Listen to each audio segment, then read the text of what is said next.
Now here, Boris Johnson has told a meeting of energy bosses at Downing Street that it'll be for the next Prime Minister to make any significant economic decisions, as no new measures were announced. The executives met together with the Prime Minister, Chancellor and Business Secretary as it emerged that the energy price cap could surpass £5,000 next year. Current predictions also show that the average household could spend £571 on their energy bill next January. Well, let's go live to Westminster. Our political correspondent, John Craig, has the latest details from that meeting. And, John, no new measures announced. So what do we know about what was discussed? It was billed as a meeting to knock heads together. Now, there were no fewer than 15 energy companies attending the meeting.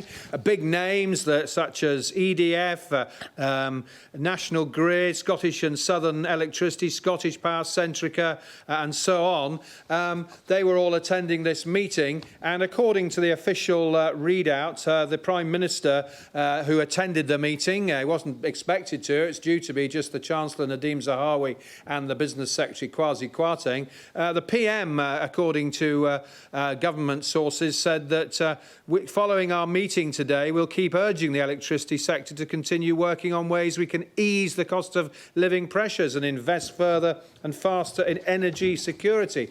Now, the Chancellor and the energy firms, according to the government, agreed to work closely over the coming weeks to ensure the public, including vulnerable customers, are supported as unprecedented global events drive higher energy costs. And according to the Treasury, it was noted the market is not always functioning for consumers.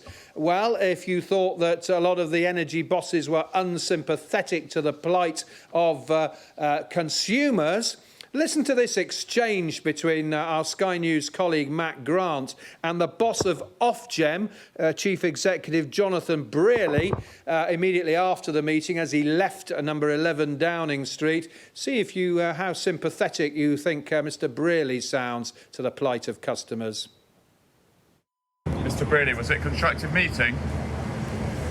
Well, nothing to say right now, but of course everyone took the situation we're in extremely seriously. Thank you. What do you make of Gordon Brown's comments calling for nationalising energy companies that can't lower their bills? So it's not something I want to cover right now. That's probably a matter for politicians rather than the regulator. So are we going to be expecting any more help for people, or is it still going to be profits over people? Well, once again, you know that's a matter for government.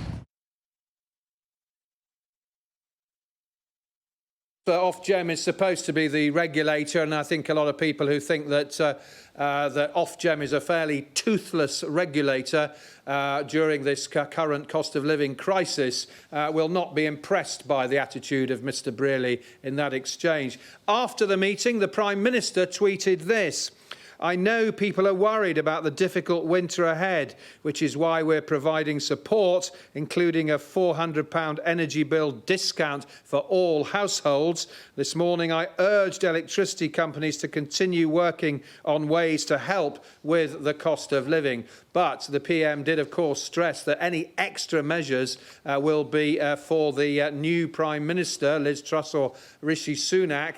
And number 10 has insisted all week there will not be emergency measures before the new PM takes office in early September.